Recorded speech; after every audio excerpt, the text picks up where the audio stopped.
Hello everyone, welcome to this video about mixing violin. Now if you're a regular viewer on my channel, you might be surprised about the subject, but maybe you've watched the previous two videos and you know that I'm in the middle of this project in which I'm recording a new album in which I play every instrument myself and then make 3 videos per song, one about the violin playing, one about the guitar playing and one about the mixing. So this is the first video on my channel about mixing.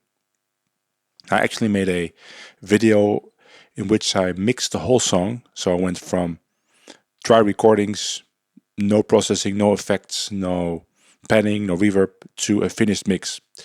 And although I think that video is pretty interesting, it's a very long video. It's longer than an hour. And I didn't want the first video on my channel about mixing to be such a long video. So I decided to make some shorter videos first to test out the waters, to see if people actually like it on my channel, to be on my channel. And so in this first video, I'm just going to talk about how I mix, my thoughts on mixing violin in this setting, which is a gypsy jazz setting, which is basically violin in jazz, in which you have to make the violin sound natural, like a classical violin, but also make it sound larger than life.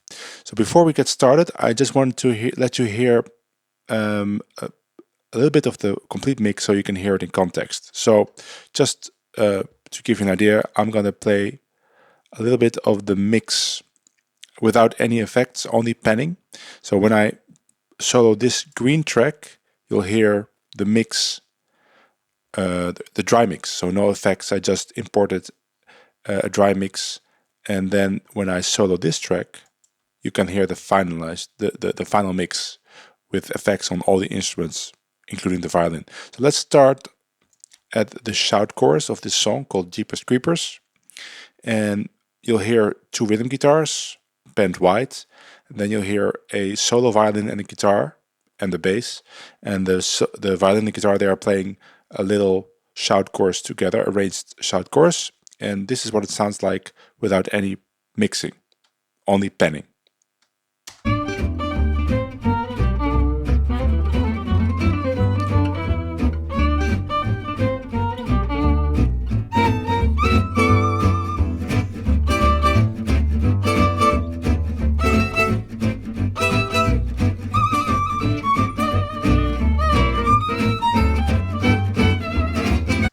Okay, now let's hear it with reverb, processing, EQ, compression.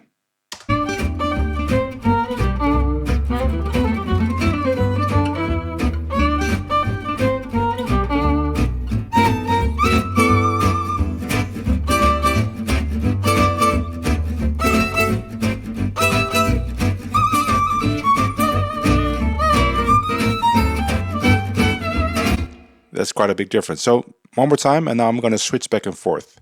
So we'll start processed, and then I'll switch to this green track. You'll hear unprocessed, and I'll switch back and forth a couple of times.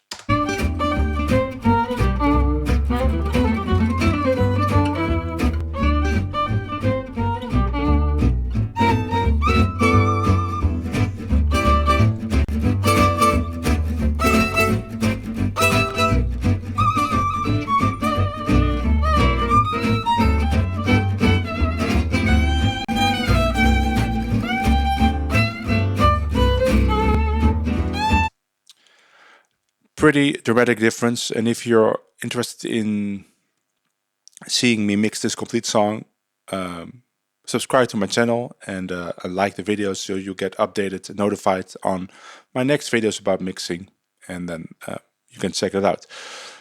Let's switch to another edit. I copied the violin track to this edit, and this is just the violin track, and we're gonna listen in mono. It is also a mono recording, but it is panned to the right. But now we can hear it through the middle, and I'm going to play for you the violin track without any processing, without any reverb, and it sounds like this.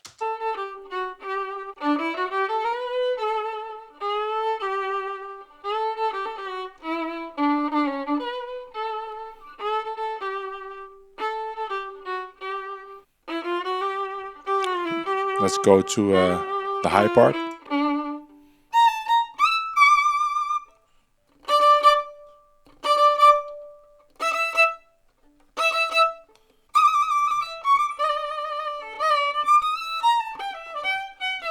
Listen to the ending with the highest note.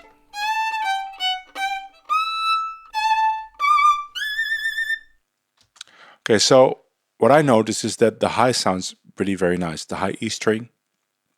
And that is because of the choice of mics.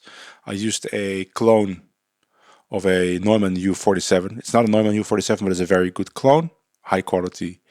And that microphone might not be the first choice for violin, but I like it because it is very flattering in the highs. And because the thing is, when we record violin in gypsy jazz, or even in bluegrass also, like acoustic folk music, we're gonna close mic the instruments, the violin, which is not really flattering to the instrument. When you record classical music, classical violins, it's very easy. You take a good player, good instrument, good room, good microphone, good preamp, and you create distance between the microphone and the player. Maybe you use XY microphones, and then you don't have to do any mixing. It will sound good. If the room is good and the violin is good and the player is good, it will sound good. And that's because you're hearing the violin as it is meant to be heard, right? As soon as you get close with your ears, you'll hear all kinds of things that you don't want to hear. You'll hear the contact between the bow and the string, and that creates a very harsh, scratchy sound almost. You'll hear the deficiencies of the instrument much clearer, the imbalance between the strings. So when we record for gypsy jazz or bluegrass, you might ask, why don't you record far away then too? But that's because the goal for when you record this music is to make it sound larger than life. You want the recording to be larger than life. It's kind of the way jazz is recorded. You want to hear a huge sound, right? The instruments sound big.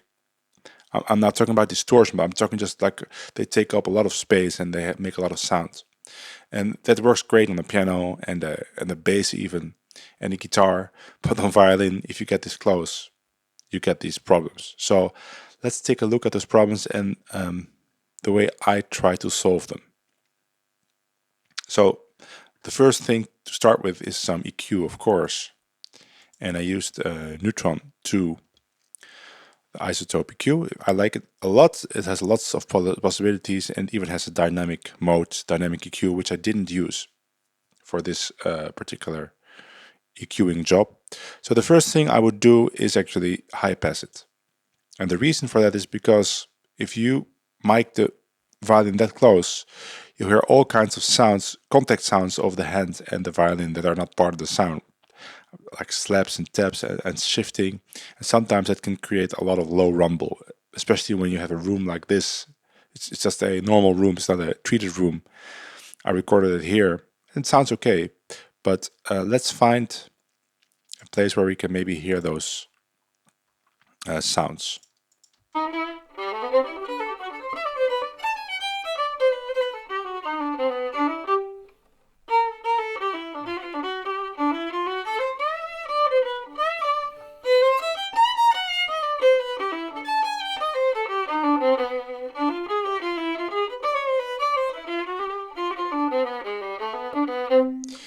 I hear them all the time, but here is a very particularly loud one on that low D. Da da da da on the G.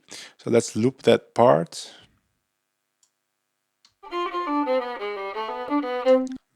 Make it a little bit shorter. So let's listen. I'm gonna turn on the high pass, and I high passed around 285. I think it could go even higher, maybe to 300, but with a very aggressive slope, 24 dB per octave. So I'm gonna take it out and then put it back in to see what the difference is.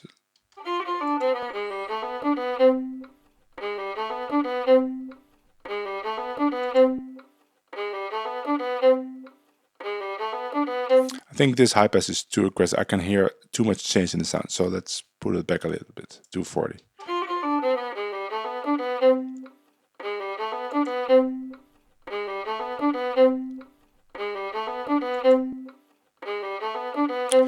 Yeah, so it's taken a little bit away from the body of the violin, but it also fixes this problem with the tapping. Let's try a different slope. Right, so the thing is, inside the mix, you don't really hear the differences between these slopes, but it never hurts to try all the possibilities. So let's see what happens with this slope.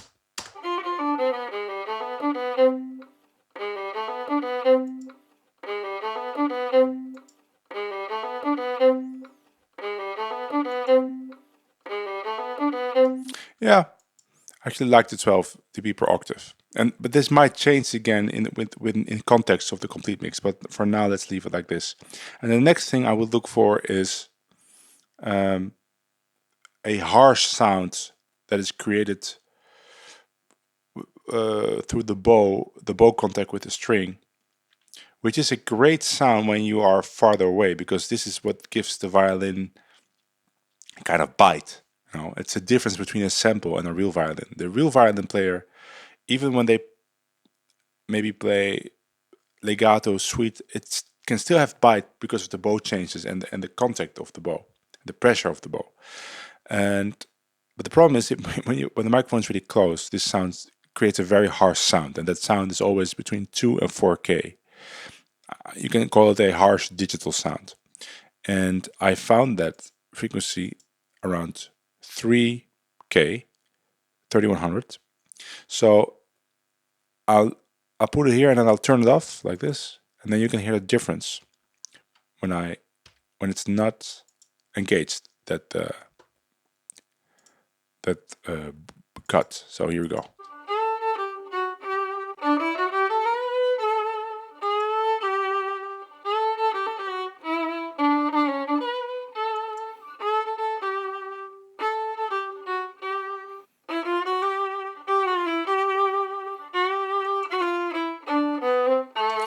I hope you could hear that. I'll make it even more clear. I can use Alt click to let you hear that frequency louder. So this is what the frequency sounds like.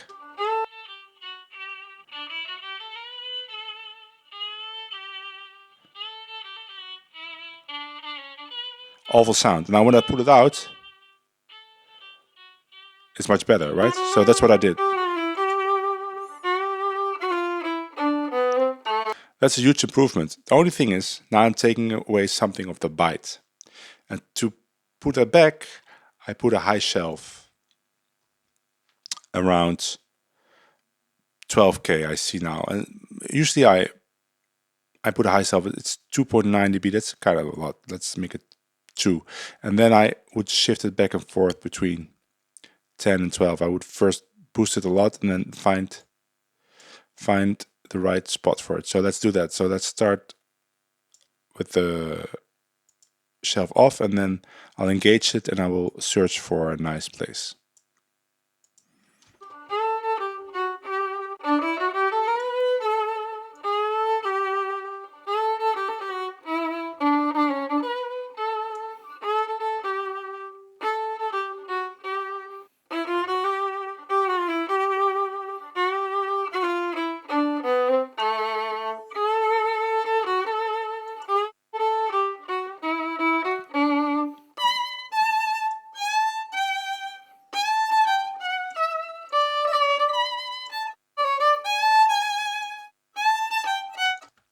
Yeah, around here, and I changed the curve to a Beck's curve, or Beck-Sandel curve, which is a very smooth curve.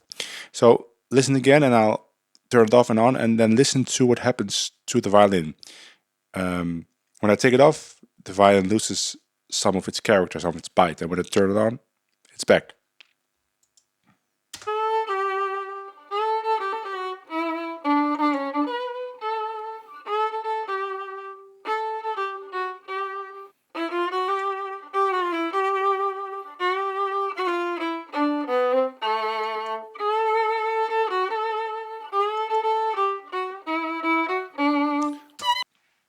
I might change this again to a shelf in context with the mix. Actually, I used the shelf in the mix, but for now, the Beck's curve sounds nice. Now listen again to the violin, and I will take off all of the EQ. I will just bypass the EQ. I did it like this. You see a bypass here, and then I turn it on, and let's hear what I did.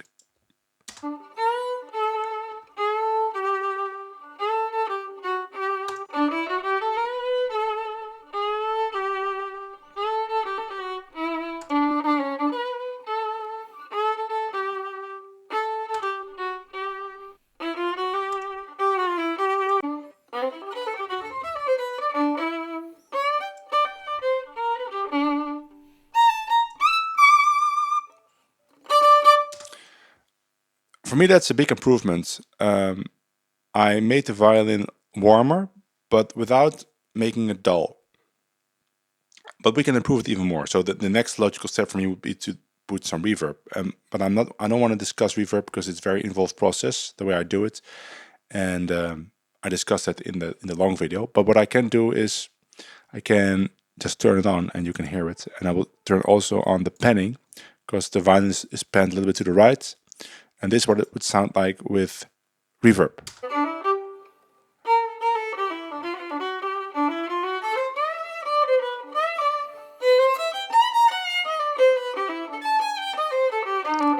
Off.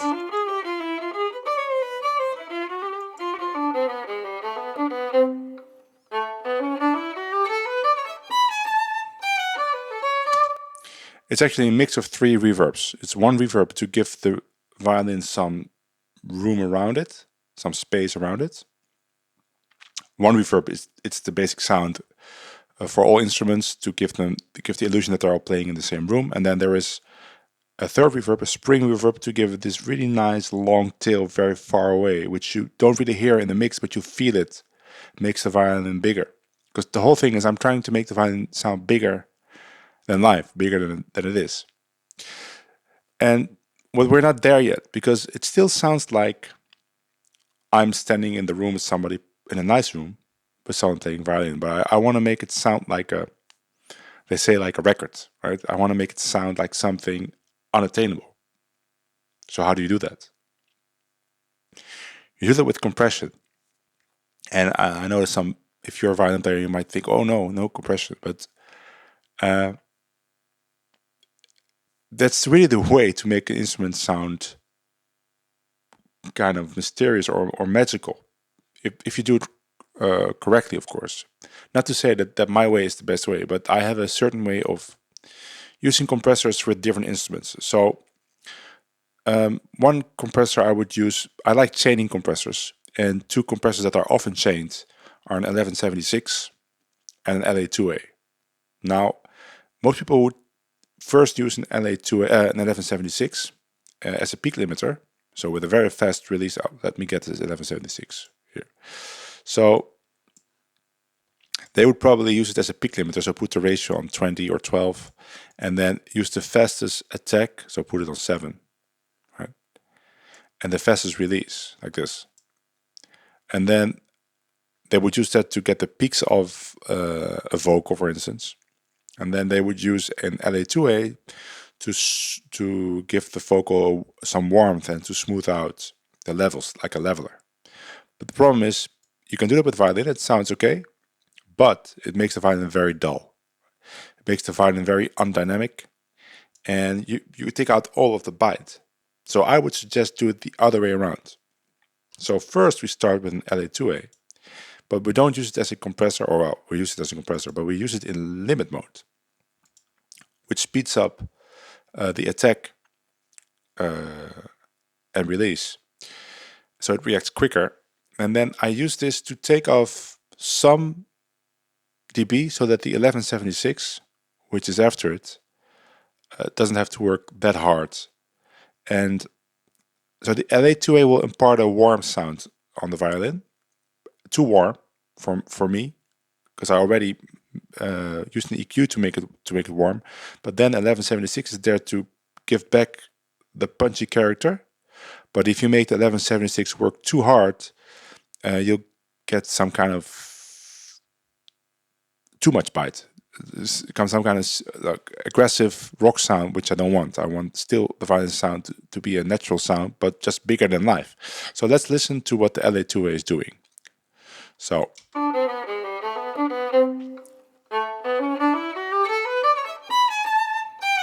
bypass.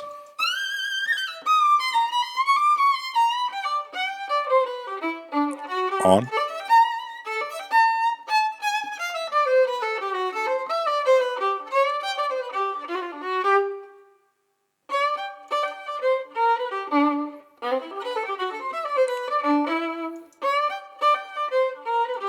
So on the top left, you can see when I bypass, you can see bypass, right? So just to make it clear. So what happens is when I turn it on, the violin sounds bigger That's because of the character of this compressor. It's not because of the compression. And I should maybe put this on flat right now. It's because of the character of the compressor. It's not so much of the compression. But then it also takes off some peaks. Not too much. Look at the needle. It's the gain reduction is minimal. Whoa, sorry. There's this sidechain thing, but it also affects the compression. So maybe I should leave it in the middle.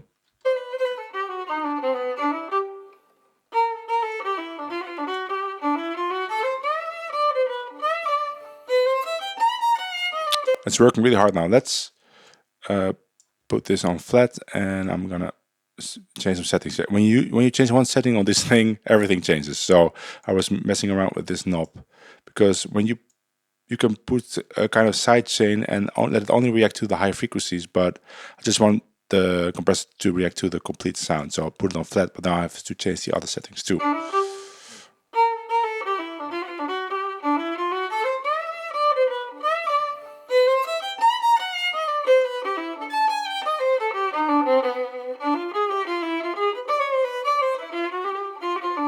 Let's gain match it.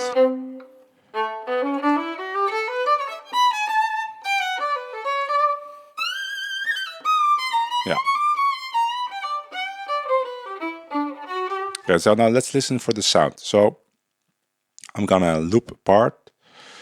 Let's see. Let's loop here, and then I'm just gonna start on, and then I'll bypass it, which you will see here from time to time.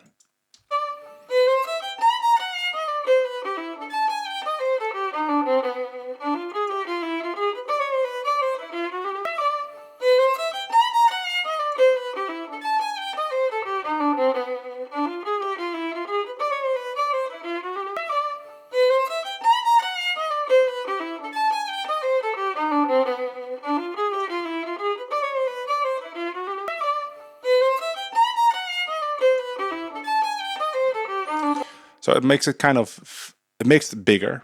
It makes it kind of velvety, but it also takes away some of the bite, right? So let's get that bite back with the LA76, but now we have the advantage of this velvety sheen of the LA2A. So the LA or the 1176 is set up with a moderate attack. Every attack is fast on this thing, but it's not super fast, right? It's somewhere there, and then the release is not the fastest release, and then the ratio, put it on 4. So let's see what happens when I turn it on.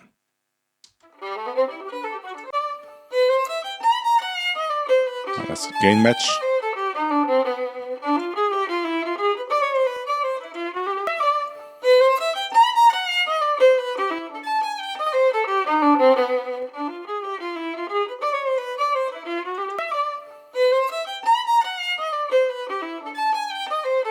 Okay, we're gain matched. I was turning the knob the wrong way. Everything works counterintuitively on this thing. Okay, here we go. Turn it off.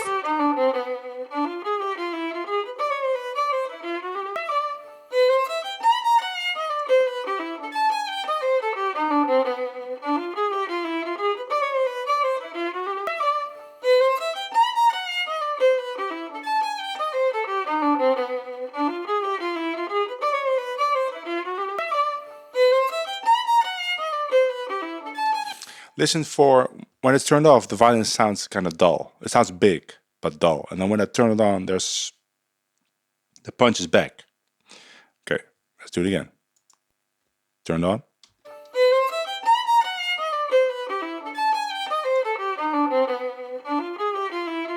Kind of dull, right? No life.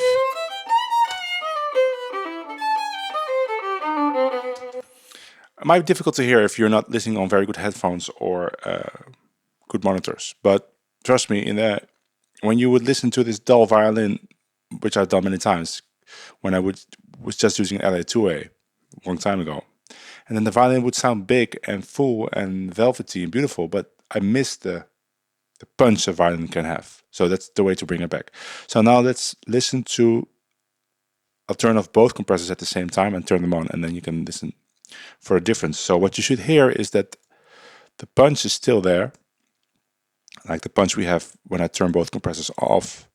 But when I turn them on, the violin sound just gets bigger, warmer, but still punchy. So let's start with the compressors on, and then I can turn them off.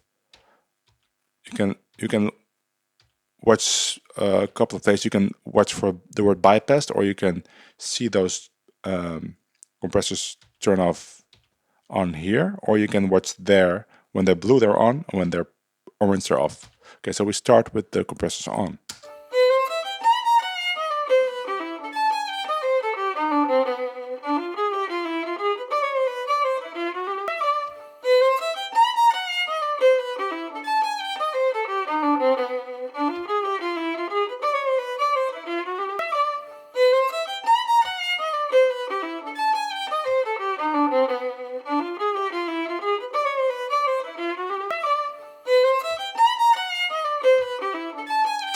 So with them off, to me it sounds like a plain violin, and with the compressors on, it sounds like something that belongs on a album. So let's listen to this whole thing in context in the mix, and I will do the same thing. I will just turn the compressors on and off. So here we have the complete mix, and let's look at the compressors here. So we have, again, we have the LA2A first in limit mode, and then we have the 1176. And again, I'm gonna start with them on, and I can turn them off like this. Okay, let's pick a spot.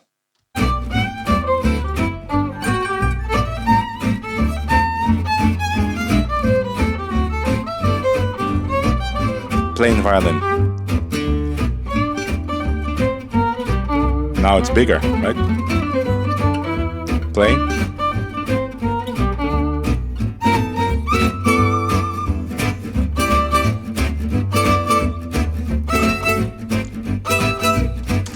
Let's listen to the violin solo.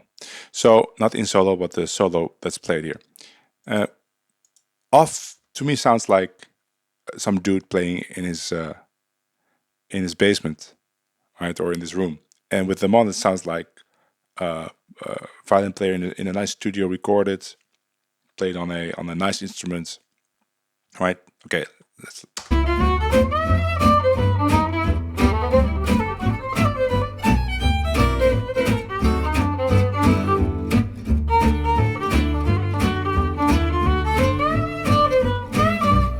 Also, when the compressor is on, the violin is right there. It's all the time. It's in your face, but it's not undynamic. It's still dynamic. You still hear attacks, and but the compressor is also, because the release of both the LA2A and the 76 are not set, or the LA2A release is not fast anyway. It's program dependent, but the 1176 release is not the fastest. Also, the notes have a little bit more sustain.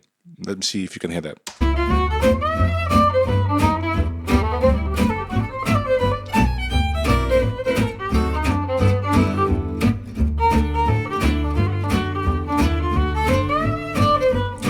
There's a slight level difference, and that's difficult to judge, but you remember from when we were listening to solo that you could hear that. But I hear it in the presence, and I hear it just in the size of the violin. The violin just sounds bigger. So that's what I wanted to talk about, and I'll make another video about the way I treated the acoustic guitar. And these are not normal acoustic guitars; these are gypsy jazz guitars, and they are very different. The way I treated the bass, and the way I treated the mixing, and I hope you enjoyed it. And I will see you all in the next video. And if you liked it, please subscribe and share the video. Bye.